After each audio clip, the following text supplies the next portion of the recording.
Welcome, our fellow lovers of love, and thank you for joining us on yet another excursion through the stream of consciousness, down the river of tranquility, to fill the lake of life with love.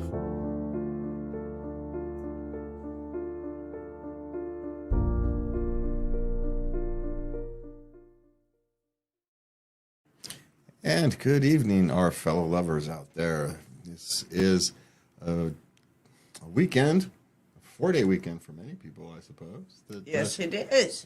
Which is, I suppose it's surprising if we're celebrating the 4th of July with a 4-day weekend for some. Not for me, but for others. Get a 4-day weekend. Others get a 4-day weekend. I don't even get a weekend this week. No, I do. I get tomorrow. That's enough of a weekend. I'm working Monday, but I'm not working Tuesday.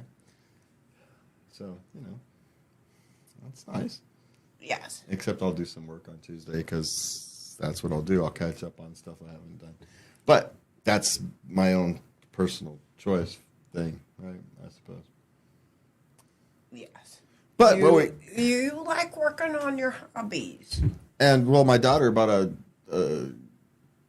what? I don't know. Apparently, she went and bought out a fireworks store. It's like. Yes, she did. There's like 4 bags of fireworks out sitting out there in the garage. Yeah, waiting for Independence Day. So this is going to be an interesting Independence Day. It's going to be my kitty Ramsey's first 4th of July, so this is going to be very interesting. It'll be a second. Yeah. Oh, that's right, a second. Of course, he was a baby. Yeah, he was a youngin' back then, so I don't even remember how we managed it. So I don't remember. But I hung out with him in the bedroom, and then I'll do the same thing. Yeah, he'll be all right. So a lot of people will be having some barbecues, some fireworks, and we're going to talk about some history, culture, and the romance of America's birthday is what it says. That's what it wrote. It wrote the romance of America's birthday. Romance? Well, it depends how you're using the word. Yeah, I suppose. Esteem. Yeah, it's kind of like at this stage, it's more like a romance novel than it is kind of historical truth, right? There's grains of truth exploded into rice, which is fine. That's how national identities are born. It just is. There's grains of truth exploded into rice. It's just how it goes. But we're no different than anybody else. Well, no. No. So, So we're going to, facts about the origins and traditions from the Declaration of Independence to the national anthem. Really? We've got stuff on there? Apparently so. Well, maybe, because we didn't write the intro. So I gave the thing references and it wrote an intro. So we'll see what happens as we go through the night. Is there trivia in there? So we can guess some trivia. You can throw me some trivia. We'll see how I can respond to some historical trivia. All right. All right. So what do we got? Let's just start. Well, we're going to start off with 22 fun facts about 4th of July. Oh, wait. Before we start, we have to do the one thing that we continue to fail to do. Please like, share, subscribe, all that good stuff for us. If you want to send Lovey a dear Lovey letter, you can send it to love@latenightlove.us or go to latenightlove.us. Hit the contact form, fill it out, and we will read your comment on air. Quite possibly. Yes, we will. And answer it if you have a question. We like to do that. Okay. Sorry, Lovey. I just had forgotten to do that again. No worries. One of these days we should write down the actual rundown. I teach people how to do shows, and I tell them to do rundowns and all this kind of stuff, and guess what? We never do.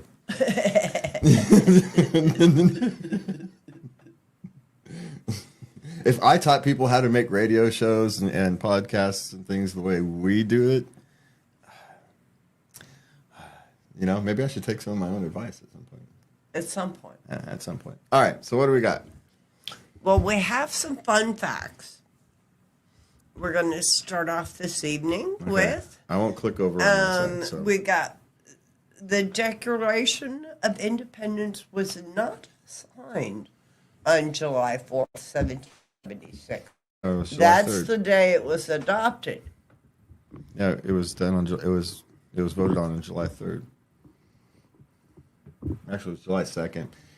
If it was voted on, then they signed it on July 3rd, and then people actually heard about it on July 4th. That's how it became July 4th, if I remember my timeline specifically.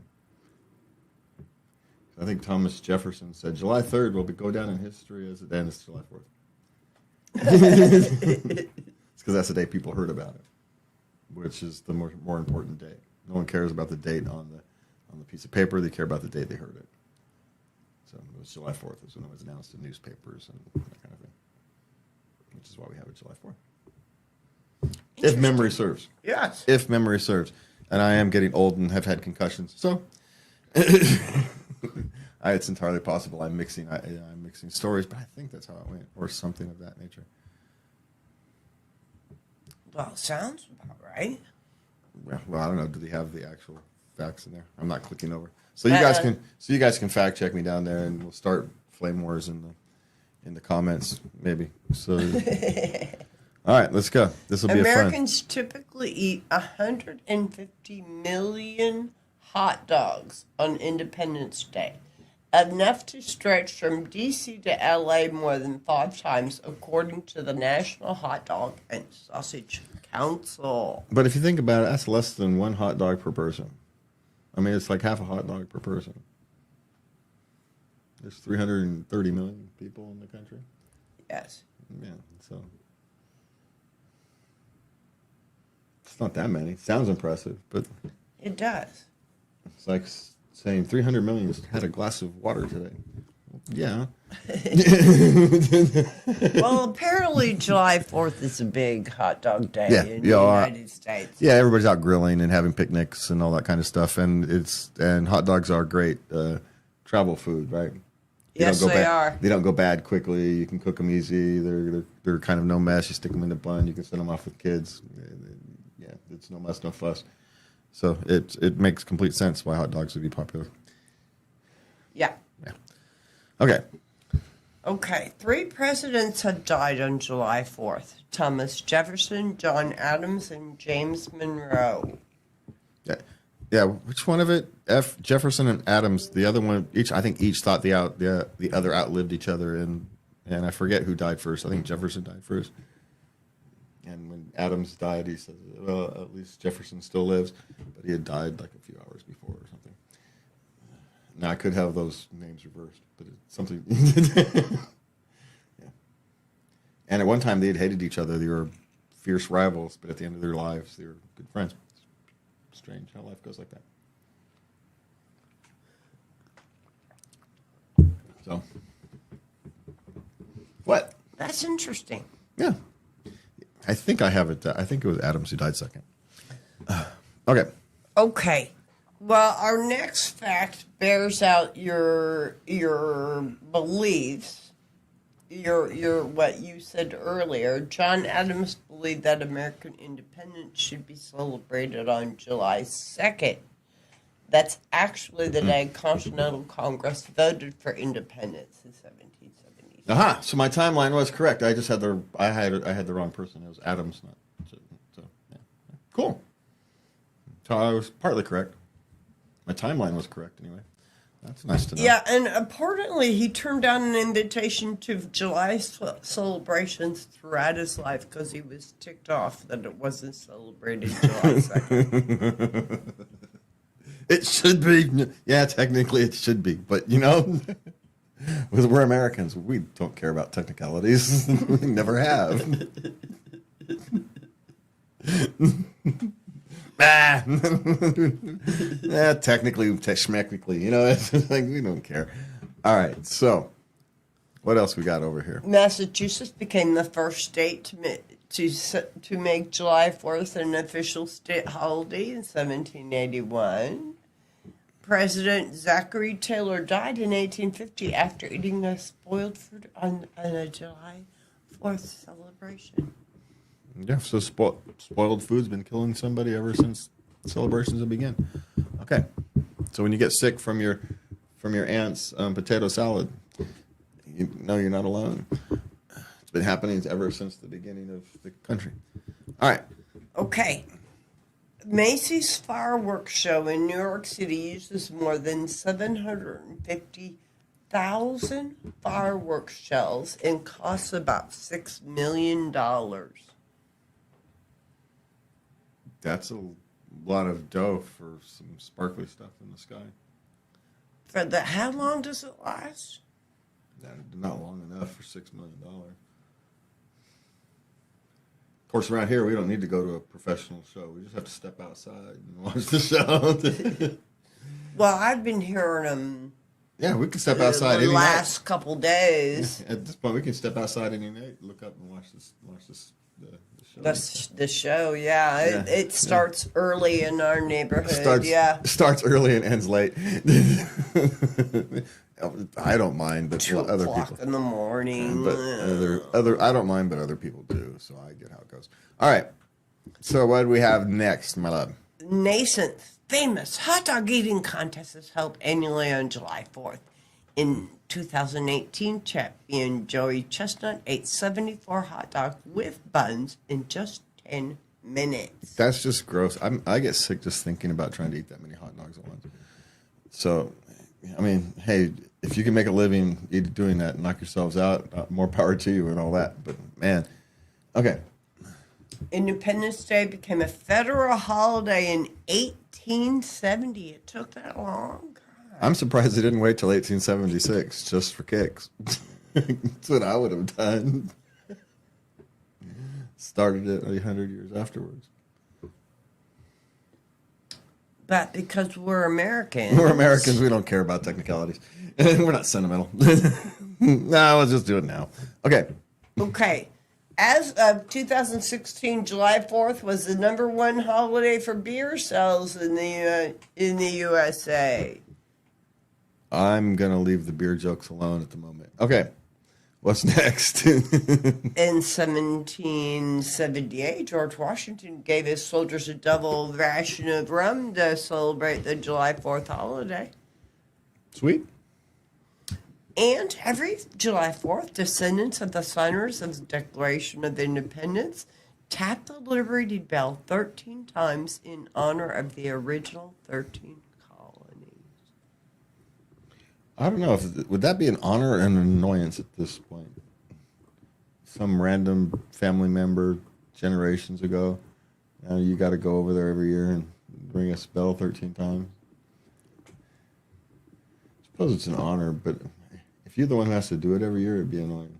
Hopefully they got big families you can just trade off. Yeah. Well, I'm sure they do. Because that would be annoying if you're the only one and you got to go there and take your kids and stuff and go there. Yeah, this is yours when you're older, sucker. You know, you got to have to do this. Better have lots of kids. All right.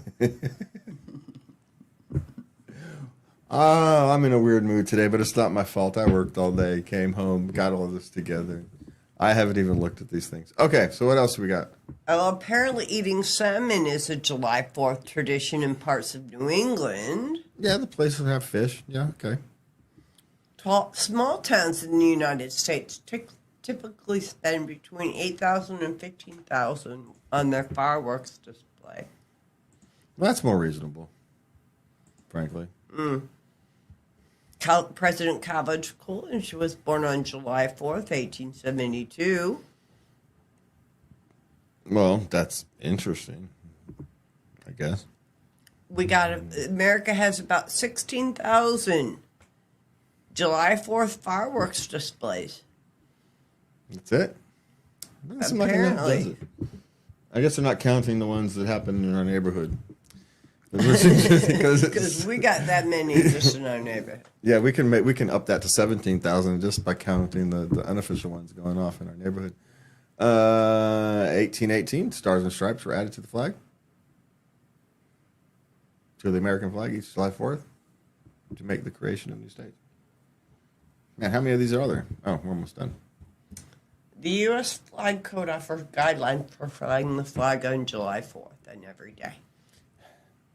Can I go on my little rant about the U.S. flag code? Do you know it's only meant for diplomats? It has nothing to do with the rest of us.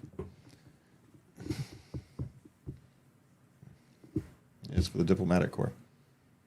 And the military copies it, essentially, if memory serves. It's pretty close. And they have their own guidelines, right? You got how to treat the flag, when to fly it, how to fly it, and all that stuff. Yeah, but the flag code is for the diplomatic corps, and they're guidelines because you're not gonna, if you're in the middle of some fourth world country and all heck breaks out, you're not gonna worry about. You're a diplomat. You're not worried about what the flag is doing. Get it down, do whatever you need to do, and get right. So no one's gonna go to jail because they mistreated a flag in an emergency.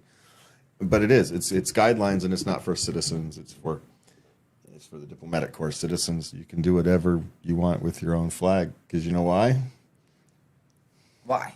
We're Americans. If it's your flag, you can do whatever you want with it. But you can't go do your neighbor's flag and do whatever you want with it. It's his. Leave it alone. All right. Sorry. Rant over. Okay. Okay, John Hancock has the largest signature on the Declaration of Independence. This is true. The first 4th of July celebration took place at the White House in 1801, hosted by Thomas Jefferson.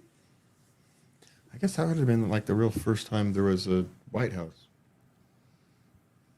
if memory serves. Okay. One World Trade Center in New York is 1,776 feet tall to mark the year the U.S. declared its independence from Britain. Cool. That's interesting. It seems like a random number to choose. Okay, here, engineer. You need to be 1,776 feet tall. That's how tall the building is. Now design the rest of it. What happens if the construction guys build it wrong and it ends up being an extra foot? Uh-oh. That thing's going to fall over. So that's an interesting, our fan's going to fall over, and we're in California, and it's like 100 degrees outside. So Seriously, it's 9 o'clock at night, and it's 100 degrees outside. Okay, so, all right, so we've talked about some of the interesting, factoids and whatnot of the 4th of July in the United States. So what do we have next, Milabi? Well, we're going to talk about some last-minute getaways. All right. Last minute getaway. So, all right. So, where you want me to take you? Well, we have 10 to choose from. First is the Watergate Hotel. You go up on the rooftop and you watch the fireworks, and with panoramic views of the Washington Monument, Potomac River, Key and Arlington Bridges, and the Kennedy Center. Yeah, but going to Washington, D.C. is like going to, that place on Tatooine. That's the all the scum and villainy. Where they had the bar fight in Star Wars. It's worse. D.C. is worse than that. Port It's Isley. the Watergate Hotel. It's historic. It's just a hotel. It's only historic because there are a couple morons. All right. So it's not even historic. It's just moronic. All right, Four Seasons. Okay, we have Four Seasons Resort and Residence Jackson Hole. Okay, that'd be cool if we could anywhere remotely afford it. It's in Wyoming. Yeah, I know. That would be all right. In the Grand Tetons. Yeah, that's a nice one. I if we had money, I'd take you. And there is an 8-week run of the Grand Teton Music Festival from June 30th to August 9th. So be prepared for plenty of music if we go. I would love to take you. We're not in that income bracket at the moment. Okay, then take me to Charlotte's Inn and Martha's Vineyard. Yeah, because that's better. I mean, at least we could drive to Wyoming. Well, maybe we could drive to Martha's Vineyard, I suppose. It's an antique-stilted inn. They have living rooms, a garden, library, and a fine dining restaurant. Okay, who's putting together this list? I mean, in what income bracket are these people? It's last minute. It's going to cost you. Okay, Yeah. you can take me to Pendry in Chicago. And somehow I'm doubting you can get these last minute on the 4th of July. Just saying. The Green O is maybe Greenboro, Montana. It might be able to. The resort at Paws Up. There's horseback riding in Montana. I was going to go, oh, well, that's something we can afford. And then you see the picture of it, and there's no way in heck we could afford Okay, that. Pelican Hill in Orange County. What the heck's wrong with that? It's in California. We live here. Is there any place in California you really want to go? Yeah. Where's Shasta, Pelican Hill, Orange County. Humboldt, Tahoe, maybe? Where else in California is worth going? San Francisco. We go watch the fireworks over the Golden Gate Bridge. Yeah, and get robbed while you're watching them. I thought you were in a good mood tonight. Not if you're talking about California. This place is a disaster. All right, so we'll move past California. We'll go on past California. Well, you can go to the Rosewood Mansion in Turtle Creek in Dallas, Texas. Okay, you want to go to Texas? Well, yeah, because then I could go see the Dallas Cowboys training facility, which I actually want to see. It's not the stadium I want to see; it's the training facility I want to see, which is strange. But and you can get public tours. That's the only reason I'd want to go to Dallas. So okay, that one's could be on the list. Kind of dual goals. Dual goals. I'm trying here. Okay, how about the Dominic in New York? No, New York's fantastic energy. no. New York smells. Four Seasons in Hotel Baltimore. I was actually at Hershey, Pennsylvania when I was a kid. Went to the Hershey's museum and factory or whatever it is. It was. I don't remember any details, but I remember it was fun. Do you know how that kind of goes? As a kid? Yeah. Yeah, I remember it was fun, but I don't remember any details about it. So, Baltimore? No, that's in Washington, D.C. So what is that, Four Seasons? What is that, the Four Seasons? Is this paid for by the Four Seasons? No, this is Forbes. Do they own the Four Seasons? No, does the Four Seasons own them?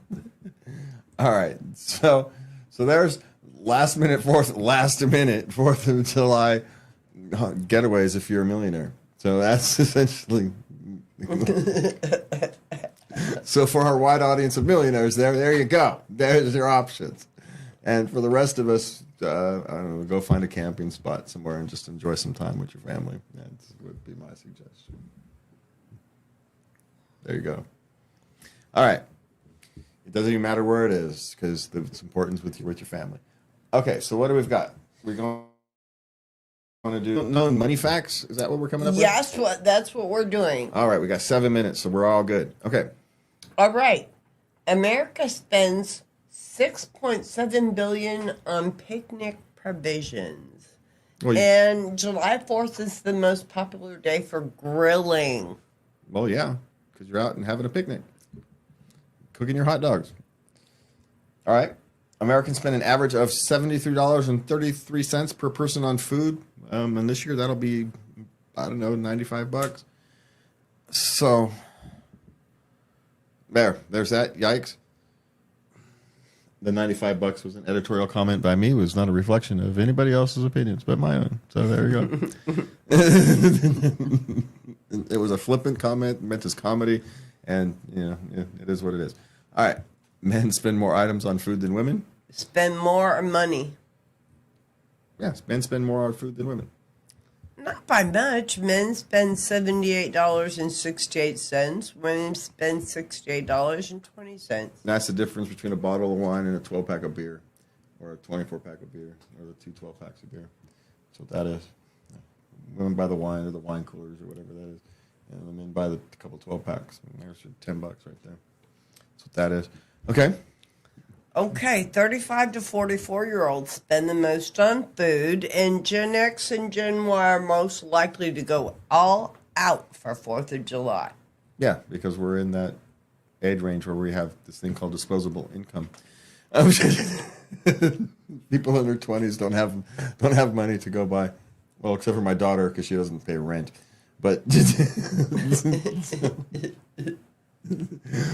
so there is that. Oh, this is going to no. This is going to be a fun second half of the show.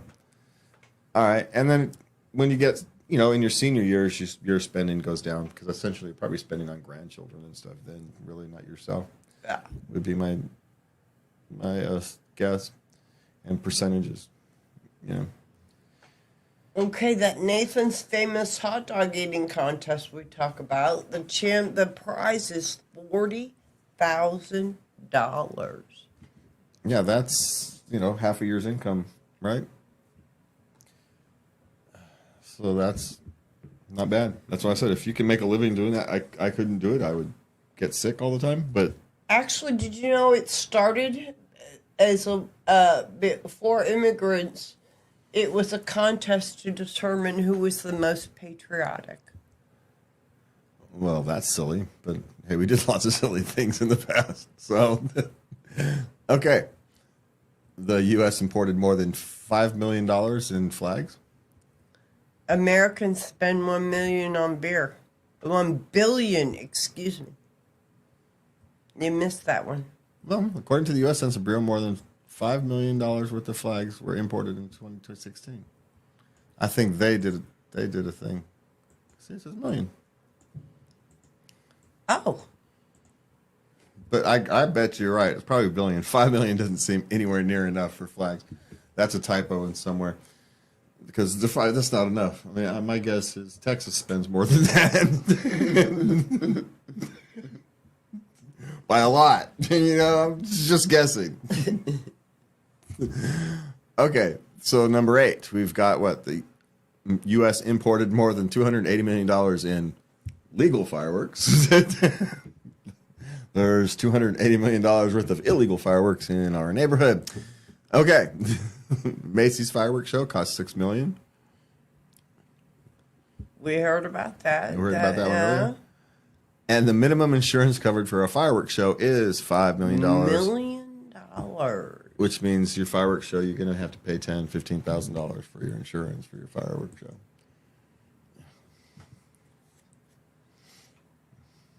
Because you don't have to pay the whole $5 million of insurance, right? But with what? How many?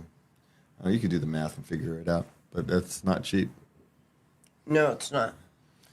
And it probably depends on conditions and whatnot. My guess is the insurance rates for, I don't know, wet Alaska or someplace versus dry California are vastly different.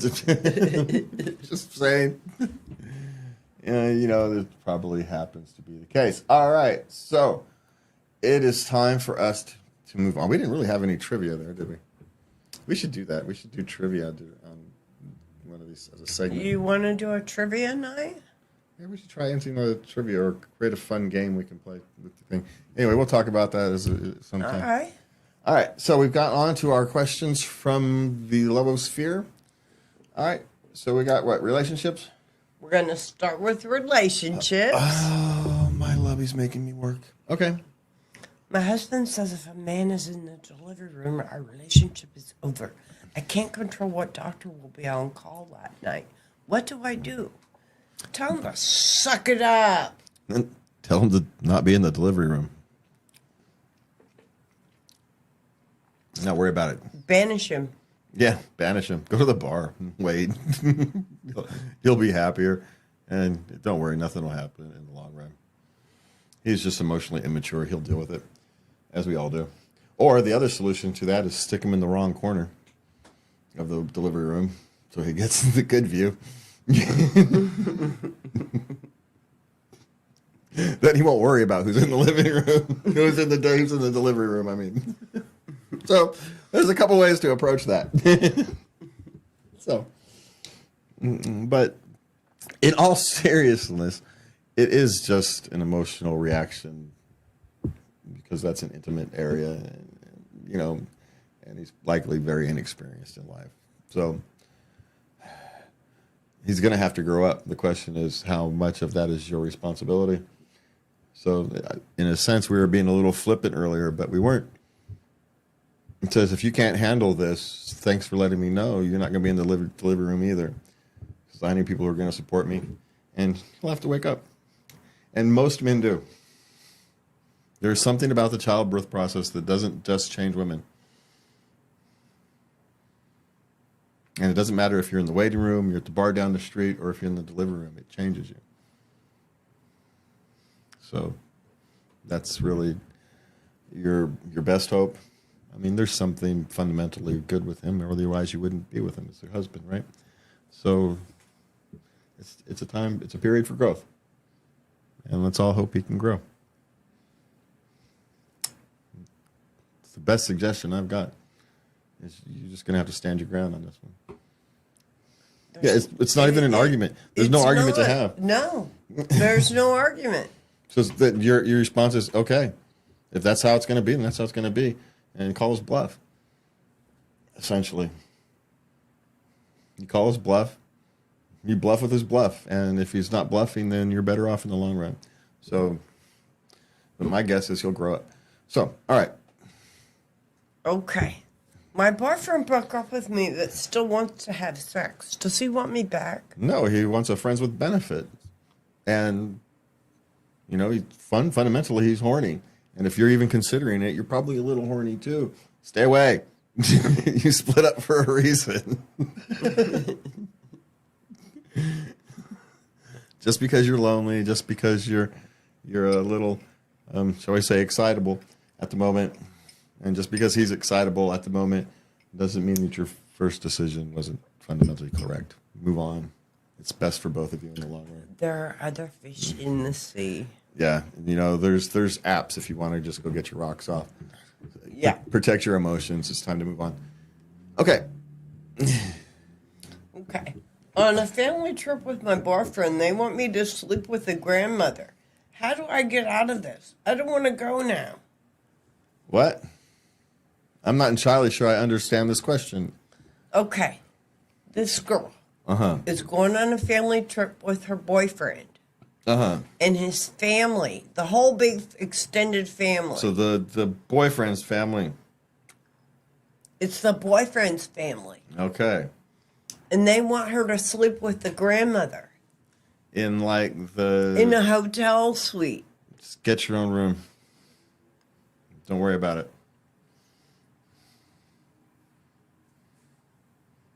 I'm assuming they're both adults, right? Yes. Get your own room and let the chips fall where they may. Don't worry about it. Now, if you can't afford to it, then it's a different issue. But you can get a cheaper room at the hotel. Bring a sleeping bag. Sleep on the floor. Well, no, because if they're adults, they can get their own room. He can sleep with whoever the family wants him to sleep with, and she can go to her own room at night. And if your boyfriend has to help you pay for it, then he should help you pay for it. He really should. So, that's what I would do. Now, sometimes, if it's a night or two, you go along to get along or whatever. You may actually find out you enjoy spending some time with the grandmother. So there's that potential. But, me being who I am, is I just get my own room. So there's my answer to that. But, it depends on the circumstances. You may find out that spending some time with your grandmother their grandmother is, you get to know their family a little bit. It might make you become closer to the family. It might be an opportunity to get in good graces with the matriarch of the family. Or she could be a raving lunatic and drive you absolutely upside the wall, and you will likely need to have an option to get your own room. So there's your options there. But you and your boyfriend getting your own room and telling them to take a hike is also an option. Stand up for yourselves at some point. So there's options, and there's no easy one. Just pick one that feels right to you. Okay. Okay. My husband wants to install a camera in our home to watch me while he's at work.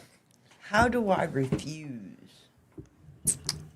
Okay, tell him if he puts Apple AirTag up his ass, so you know exactly where he is all the time. Then you'll agree to it. Honey.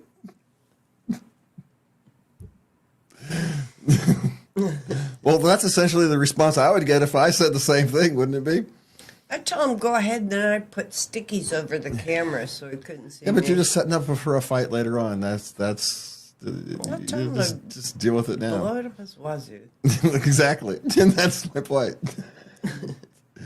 No, creep. Stop it. Stop being weird. Yeah, what's he projecting? So there's your you can always go that route. Turn the tables on him. What the hell? Why are you feeling guilty? Yeah. But just tell him to stuff it. That would be my suggestion. You know how to tell your spouse to stuff it. We all do. Okay, what's next? Okay. Yeah, that's not how do you refuse by just refusing. That's a simple answer. Okay, we have parenting questions. Parenting on Reddit is back. Apparently, they solved their differences. No, Reddit forced these things to open. They installed new moderators and forced these things to open. So, Reddit's going to go die a slow death at this point. But that's business decisions above our pay grade. So, all right. Okay. My daughter just made the soccer team. I got an invoice for $900. Is that a little high? Depends on travel costs and blah, blah, blah. But you should have been aware of the costs before she tried out for the team. They're generally not very, they don't generally hide the costs. They're usually pretty open because the parents get upset if they don't. So is this a private team or a high school team or something? I don't know. It's a private team. Yeah. I mean, you can probably work out payments or something like that. But it's depending upon travel expenses and things like that. It's not unreasonable, no, for a whole soccer season. Especially if it's a private team. Yeah. If it's a public team, you're paying for uniform costs and travel costs, and the school subsidizes some of it, and blah, blah, blah. But for a private team, you're funding the whole thing. The people on the team are funding it. So, yeah. Okay. Okay. My 12-year-old daughter is refusing to go to camp because she can't sleep in. How do I get her to go? Find her a camp that has a more flexible experience. Essentially, what she's saying is she doesn't like the rigid structure of those particular camps. We'll find a camp that doesn't have a rigid structure. There's one out there. Send her to a camp that'll let her sleep in and has nighttime activities rather than send them to bed right as soon as the sun goes down. Send them to a camp that lets them stay up till 2 in the morning around the campfire. They're out there. Find her a camp that suits her, and then she'll be happy to go. She'll be ecstatic to go. You wouldn't be able to keep her from going. So just kind of honor what she needs. She's a night owl. Lots of 12-year-olds are, so honor that. Because guess what? The real world doesn't work 9 to 5 or 8 to 5 or whatever the goofy schedules schools and camps try to put you on, right? Everybody works. I work, 10 to 7, 10 to 6, 10 to 4, 9 to 10. It's all over the place, right? And there's years when I worked as a janitor and you're working over the night hours. You're working 10 p.m. to 6 a.m., 7 a.m. So, the real life is more complicated than these strict guidelines. So find something she wants to do. Find one that honors her needs, and she will want to go. That's how you get her to want to go. So find a different one is my suggestion. Simple. Maybe difficult to find, but Yeah. I would suggest if you're going to do that, look for more art camp type thing and artsy. Yeah. Yeah, find stuff that she wants to do. That would be my suggestion. Okay. All right. When do you start leaving your child unattended in a doctor's office? Right, when they go in to see the doctor and talk to the doctor? No. She has a GYN appointment and she has a little boy. what age should she be Oh. able to leave him alone in the doctor's office? Depending upon the child, but with a boy, it's probably closer to 13, 14. Somewhere between 10 and 14. Just don't take them. If you try not to take them. It's a strange environment. You're gone. They get weirded out and anxiety ridden real quick. So try not to take them. It's my best suggestion. If it's a situation where they can't go in the room with you, try not to take them. Bring somebody with you, your best friend who can sit out there with them, grandma who can sit out there with them.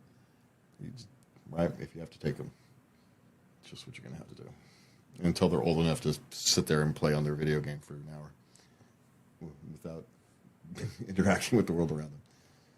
It's just what you're going to have to do.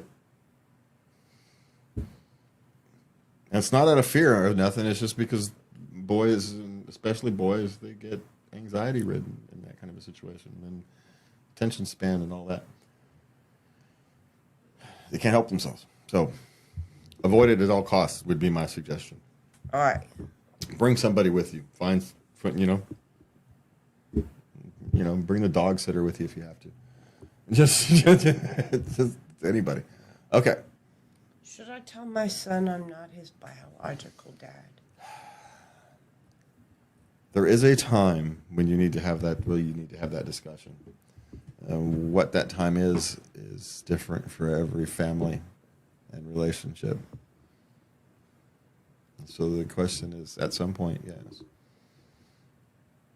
If there's obvious physical appearance differences and things like that, you'll have to have that conversation sooner than if the differences are less noticeable.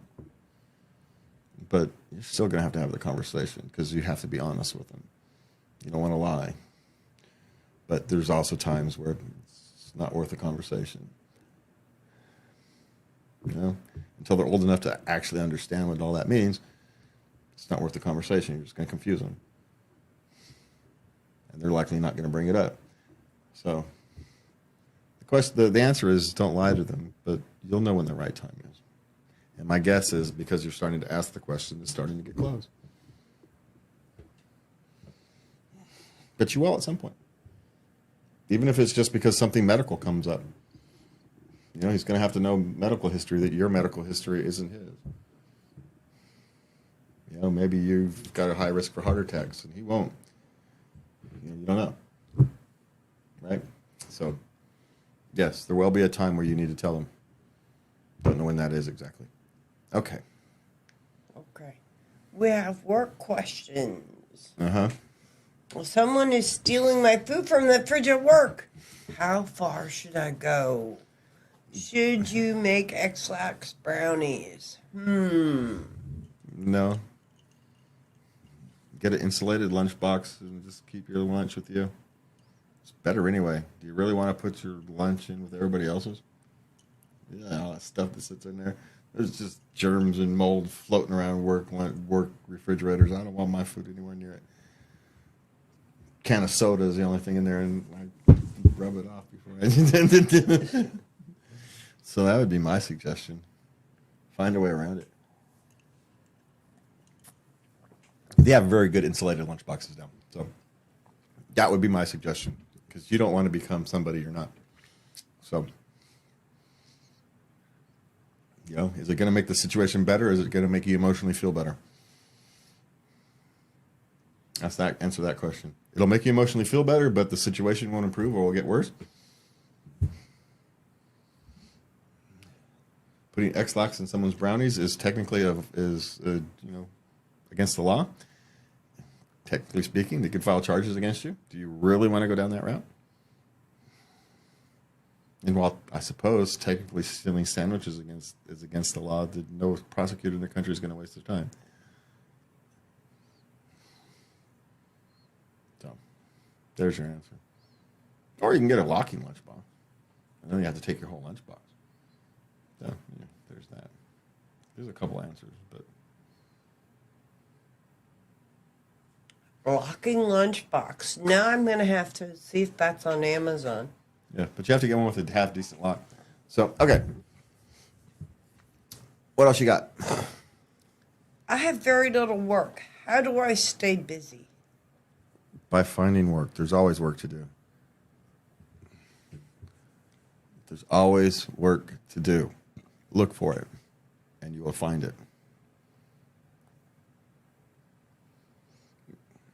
And guess what? People will notice, and your career will improve.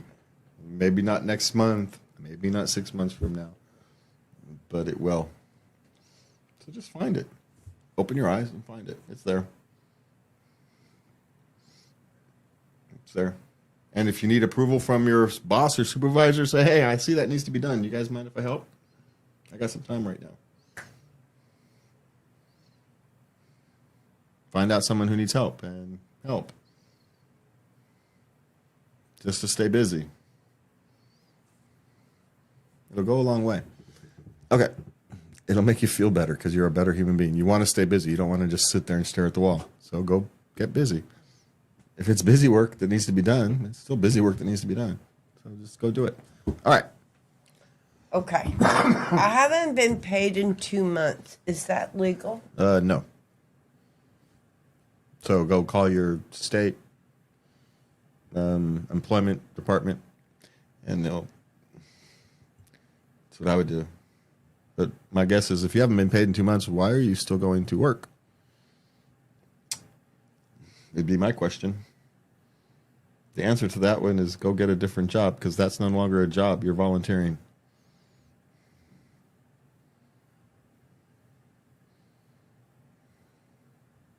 Just saying. At this stage, you've gone in there for 2 months without a thing, maybe a month. I could have seen you missed a paycheck and then you wait for the next one. But 2, that's 4 paycheck cycles. There's no way in heck. I'm off doing something else at that point. Because if they're having trouble paying you, they're not going to be able to hold you on to you much longer. So just, it's time to move on and report them to the proper authorities in your state. Okay. I have a customer who yells. How do I get him to stop? You can fire a customer. Not all customers are worth having. If you create a bad work environment, or if they scare off other customers, or if you just pain in the butt, you don't want to deal with them, you can fire them. You're no longer welcome here. You're loud. You disturb the environment of my store, and my employees don't deserve to be treated like that. So, and if he comes back, you can file a restraining order and all that. But yeah, just fire him as a customer. I've had bosses that did that. They were great bosses. They cared about their other customers and their employee more than the one troublemaker. You're not worth my time. I don't care how much stuff you bought from me. You're not worth my time. Me sitting there having to have this conversation with you makes you not worth my time. Right? Yeah. So that's what you do. You fire your customer. Okay. What's okay, next? we're gonna move on to sex questions. Okay, go for it. I'm 20, living at home. How do I masturbate without everyone knowing? Is this a man or a female? Male. Okay, I'm assuming because he talked on Reddit, but we had to be sure. Well, one is you just wait for no one to be home. The shower thing doesn't work because you just take forever in the shower and everybody knows. But, people go to sleep, make a habit of spending a lot of time in your room watching TV and playing video games anyway. They'll never know the difference. And what the heck are you doing in there? Self-love isn't loud. I'm not understanding how people are knowing.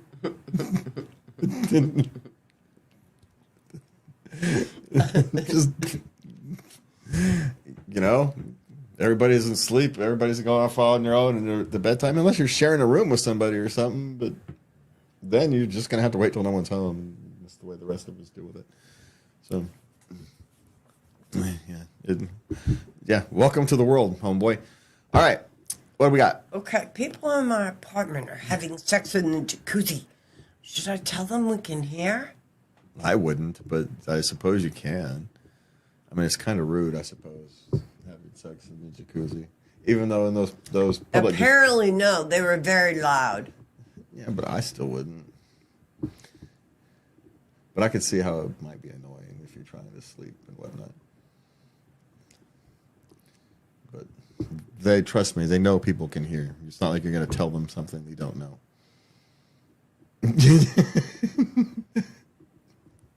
Just pointing this out. That's kind of why they're out there. The thrill of other people knowing out in the middle of the thing. That's the whole point. So you can tell them, but they're not, it's like you're telling them something they don't know. So the only thing I can say is we hope that they put enough chlorine in that pool. In the jacuzzi. Yeah. That's what we're gonna go with. That's our answer over here. Okay. Okay, is it true married people have less sex? Well, it depends. There's a saying or a theory somewhere that bumps around that if you take all the times married people have sex in the first year of marriage, you put like a pebble in the jar. And then after the first year of marriage, you take a pebble out every time they have sex. You'll never empty the jar. Oh.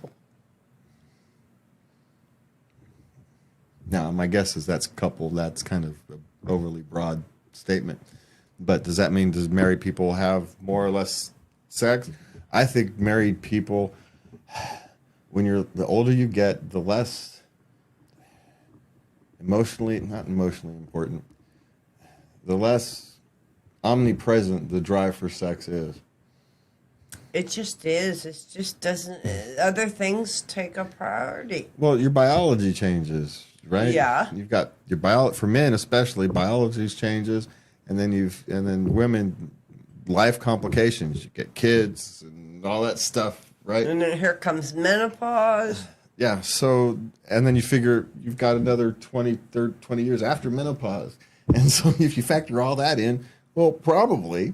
But so it kind of depends on, but don't judge your relationship on how often somebody else may or may not be having sex. Judge your relationship on how strong your relationship is. We are sexual creatures, but we're not defined by our sexuality. We are defined by our humanity. The total sum of our parts.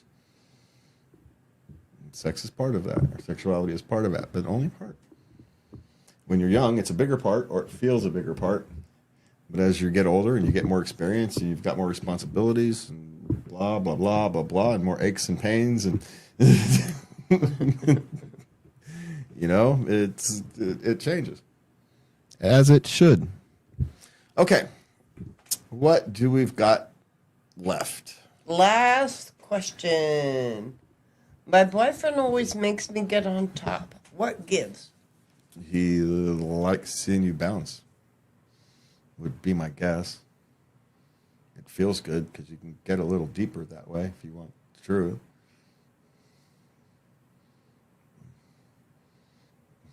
And he could just get tired. He's lazy. Not necessarily lazy. We don't know how life is. Is this a 3-minute thing or if 15 minutes in, it's like I can't go anymore. Let's flip over. Right? It's time for you to do some work. And just kind of thing. But you know how to get the answer? Ask him. Yeah, it's called ask. Yeah, that's why you asking us. We can't tell you. What we can tell you is go ask him. That's part of how a relationship works.